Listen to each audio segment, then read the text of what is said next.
Halo, assalamualaikum warahmatullahi wabarakatuh. Kembali lagi di kelasnya Pak Bagus, kelas Sejarah Indonesia kelas 11.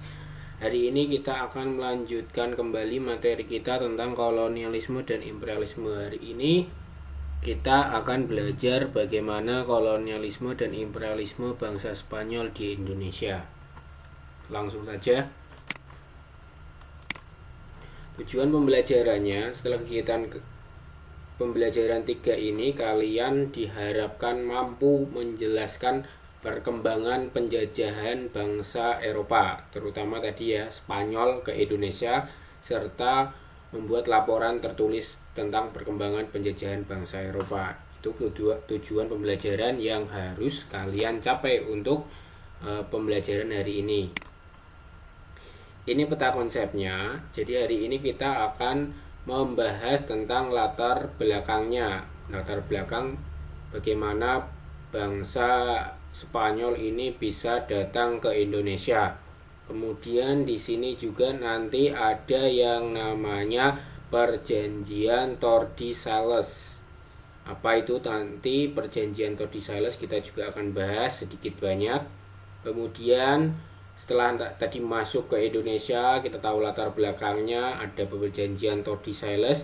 Kita juga akan belajar tentang kronologi kolonialisme dan imperialisme bangsa Spanyolnya. Dan yang terakhir kita akan bahas tentang akhir dari kolonialisme dan imperialisme bangsa Spanyol. Sebelumnya di sini sudah pada kenal ya tentang bangsa Spanyol. Pasti kalian sudah tahu negara Spanyol itu yang bagaimana. Nah, kita cari tahu ternyata bangsa Spanyol pernah datang ke Indonesia. Bagaimana perkembangan mereka di Indonesia, kita cari tahu dulu latar belakangnya. Nah, Portugis dan Spanyol merupakan tumpuan kekuatan gereja Katolik Roma semenjak perluasan wilayah yang dilakukan Kesultanan Ottoman di Mediterania pada abad ke-15. Selain itu, Portugis dan Spanyol juga tempat pengungsian pengusaha dan tenaga-tenaga terampil asal Konstantinopel ketika dikuasai Kesultanan Ottoman dari Turki pada tahun 1453. Pemukiman tersebut menyertakan alih pengetahuan ekonomi dan maritim di Eropa Selatan. Sejak itu Portugis dan Spanyol menjadi adik kuasa di Eropa. Oh, ternyata dari teks ini kita tahu bahwa Spanyol dan Portugis itu merupakan kekuatan Katolik Roma. Karena pada saat itu Turki Ottoman ini dikuasai oleh Turki Ottoman. Kota Konstantinopel yang isinya orang-orang cerdas, orang-orang pintar, orang-orang yang memiliki pengetahuan. Di sini disebutkan pengetahuan ekonomi dan maritim. Ini ada di Kesultanan Turki, ini pindah ke Portugis dan Spanyol. Dan semenjak saat itu Portugis dan Spanyol memanfaatkan orang-orang ini menjadikan negaranya menjadi adik kuasa di Eropa pada tahun ini, pada abad ke-15, 1453. Nah, itu latar belakang yang pertama. Kita lanjutkan lagi. Alih pengetahuan diperoleh dari pendatang asal Konstantinopel yang memungkinkan bagi kedua negeri Hispanik itu melakukan perluasan wilayah-wilayah baru di luar daratan Eropa dan Mediterania. Sasaran utama adalah Asia Timur dan Asia Tenggara. Mulanya perluasan wilayah antara kedua negeri terbagi dalam Perjanjian Tordesillas tahun 1492. Portugis ke arah timur, sedangkan Spanyol ke arah barat.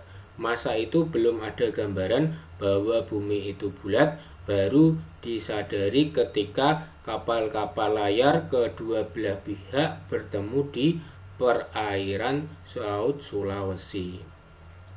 Jadi tadi ya, akhirnya mereka memanfaatkan ahli-ahli itu, ahli maritim tadi. dengan mereka melakukan perluasan wilayah di luar Mediterania dan daratan Eropa. Mereka ke Asia, ceritanya mereka ke Asia. Yang satu ke Asia Timur, yang satu ke Asia Barat. Nah, di sini muncul perjanjian yang namanya Perjanjian Tordesillas. Nah, pada saat itu belum ada pemahaman tentang bumi itu bulat, baru disadari ketika kedua belah pihak kapal itu bertemu mereka di Laut Sulawesi, padahal arahnya mereka berbeda, yang satu ke barat, yang satu ke timur. Ya, yang Portugis itu ke timur, yang Spanyol itu ke barat. Kita fokus akan nanti yang ke Spanyol ya. Kenyataan ini juga menjadi penyebab proses reformasi gereja, karena tidak semua yang menjadi fatwa gereja adalah undang-undang, hingga citra kekuasaan paus sebagai penguasa dan wakil Tuhan di bumi dan sistem pemerintahan absolut teokratis ambruk. Keruntuhan ini terjadi dengan munculnya gereja Protestan rintisan Martin Luther dan Calvin di Eropa, yang kemudian menyebar pula ke berbagai koloni Eropa di Asia, Afrika, dan Amerika. Jadi dengan tadi ya, bumi itu bulat, pengetahuan itu muncul, ada namanya nanti pihak gereja ini diprotes oleh orang-orang yang bernama ini, mengaku rintisan Martin Luther dan Calvin. Kemudian ini pengaruhnya disebar di Asia, Afrika, dan Amerika. Nah, selanjutnya kita akan bahas tentang kesepakatan Tordesillas tadi, Tordesillas. Dari kesepakatan Tordesillas itu, Portugis menelusuri dari pesisir pantai Afrika dan Samudra Hindia, sedangkan Spanyol menelusuri Atlantik, benua Amerika Selatan, dan melayari Samudra Pasifik. Pertemuan terjadi ketika kapal Spanyol dipimpin Ferdinand Magellan menelusuri Pasifik dan tiba di Pulau Kawio, gugusan Kepulauan Sangir dan Talaut di Sulawesi pada 1521. Untuk mencegah persaingan di perairan Laut Sulawesi dan Maluku, kedua belah pihak memperbarui jalur lintas melalui Perjanjian Saragossa pada tahun 1529. Jadi ini perjanjian Tordesillas ya tadi ya, Tordesillas. Portugis ini menyusuri pantai Afrika ya, sebelah barat tadi ya, dan Samudra Hindia, sedangkan Spanyol ini ke Samudra Atlantik, ke timur Amerika Selatan, sampai ke Amerika Selatan, kemudian berlayar melalui Pasifik. Jadi mereka itu bertemu. Jadi gini, seperti yang satu ke sini, sini langsung belok, sini juga dari timur belok, ternyata mereka ketemu di Laut Sulawesi. Nah, agar ini tidak terjadi persaingan yang tidak sehat, mereka memperbarui perjanjiannya dengan Perjanjian Saragossa tahun 1529. Tetapi kita fokus kepada Perjanjian Tordesillas. Perjanjian tersebut membagi, ini tentang pembagian Saragossa tadi ya, Perjanjian Saragossa. Perjanjian tersebut membagi wilayah dengan melakukan batas garis 17 derajat lintang timur di perairan Maluku Utara. Namun dalam perjanjian tersebut, Spanyol merasa dirugikan karena tidak meraih lintas niaga dengan gugusan kepulauan penghasil rempah-rempah. Untuk itu mengirimkan ekspedisi menuju Pasifik Barat 1542. Jadi ini tentang Saragossa ya tadi. Kemudian ini dibagi lagi. Yang satu garis 17 derajat lintang timur di perairan Maluku. Jadi ketika di Sulawesi mereka kemudian membagi, tetapi dalam pembagian itu si Spanyol ini merasa dirugikan karena tidak menemukan kepulauan rempah-rempah, sedangkan Portugis mereka mendapatkan banyak sekali rempah-rempah di perairan Maluku. Nah, sehingga Spanyol melakukan mengirim ekspedisi pelayaran lagi menuju Pasifik Barat pada tahun 1542. Nah, kita ke kronologi kolonialisme dan imperialisme Spanyol. Setelah tadi kita sudah tahu latar belakangnya, tahu tentang perjanjian Tordesillas, kita kembali ke kronologi kolonialisme. Kronologinya bagaimana? Nah, pada bulan Februari tahun itu 5 kapal Spanyol dengan 370 awak kapal pimpinan Ruy López de Villalobos menuju gugusan Pasifik Barat dari Meksiko. Tujuannya untuk melakukan perluasan wilayah dan sekaligus memperoleh konsesi perdagangan rempah-rempah di Maluku Utara. Pada bulan Februari tahun itu 5 kapal Spanyol dengan 370 pimpinan Ruy sama ya ini ya. Tujuan untuk melakukan perluasan wilayah sekaligus melakukan konsesi perdagangan. Nah, jadi pada bulan Februari sama ya, masih tahun 14 tadi berapa? 1542. Akhirnya Spanyol melakukan ekspedisi lagi. Mereka tidak puas tadi karena ada perjanjian Saragossa, mereka memperluas lagi wilayahnya dan mencari di konsesi perdagangan di Maluku Utara. Ini tujuannya mereka.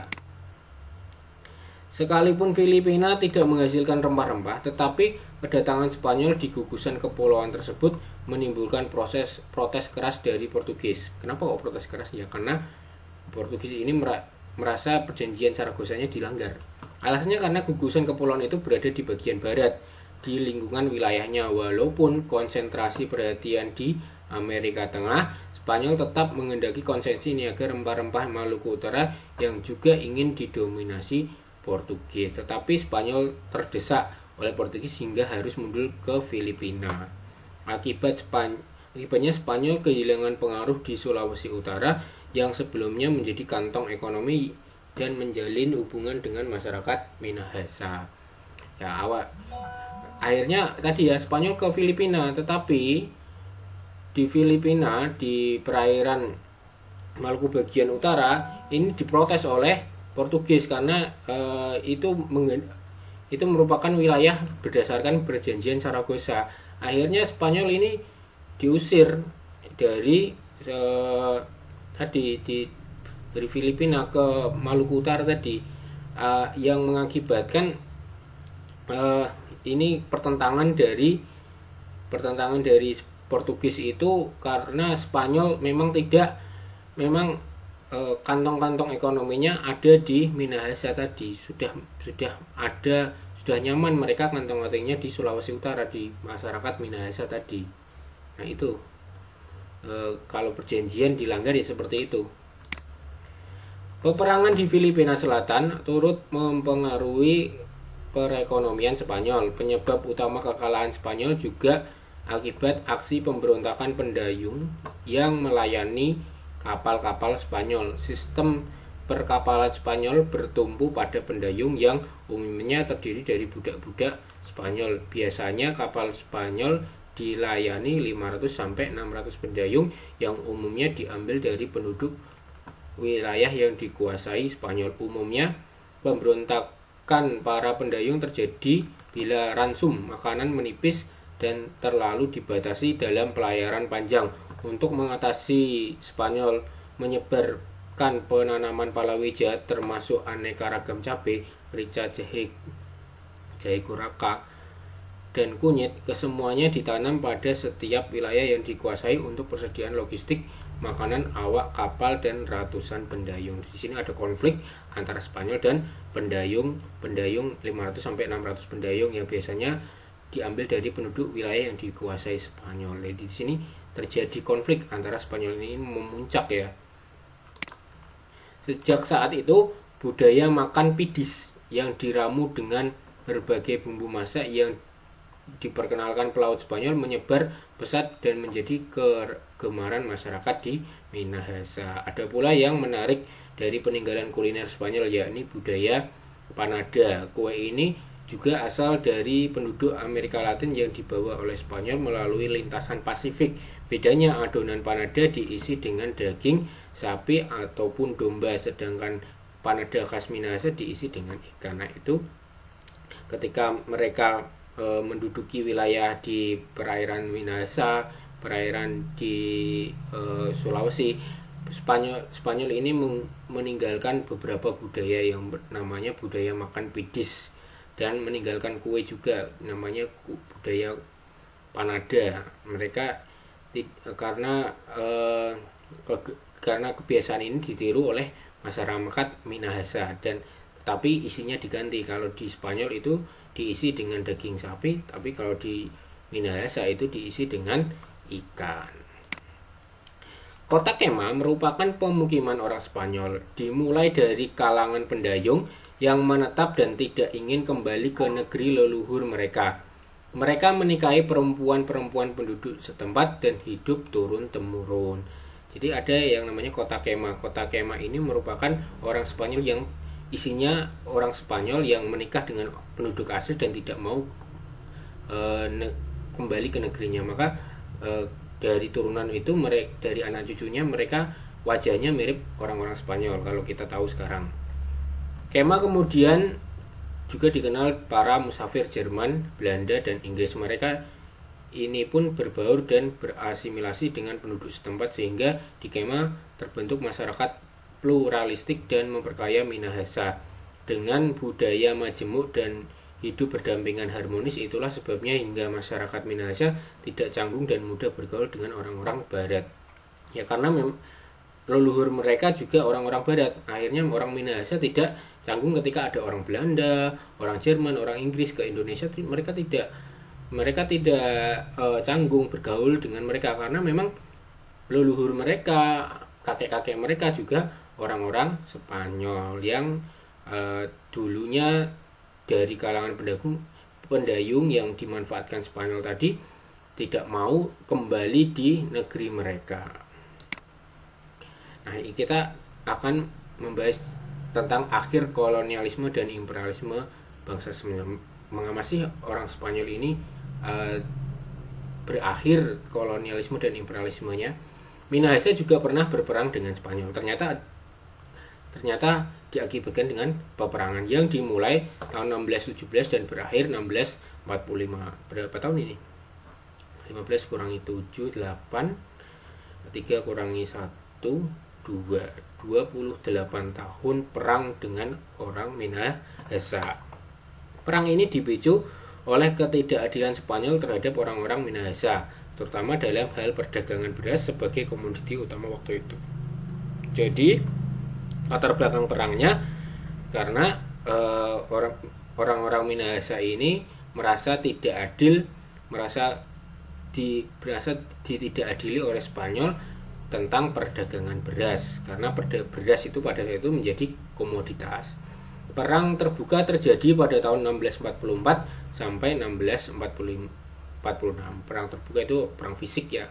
Akhir dari perang itu adalah kekalahan total dari Spanyol, sehingga berhasil diusir oleh para Waranai, kesatria Minahasa. Jadi akhirnya Spanyol terusir dari Minahasa ketika kalah perang pada sekitar tahun 1617 sampai 1645. Ya, ini 1646 akhirnya Spanyol keluar dari Minahasa, dan ini menandakan akhir dari kolonialisme dan imperialisme bangsa Spanyol. Nah, itu yang dapat saya sampaikan hari ini. Kurang lebihnya saya mohon maaf. Yang sebesar-besarnya kita lanjutkan minggu depan dengan pembahasan kolonialisme dan imperialisme bangsa Belanda di Indonesia. Saya akhiri. Wassalamualaikum warahmatullahi wabarakatuh.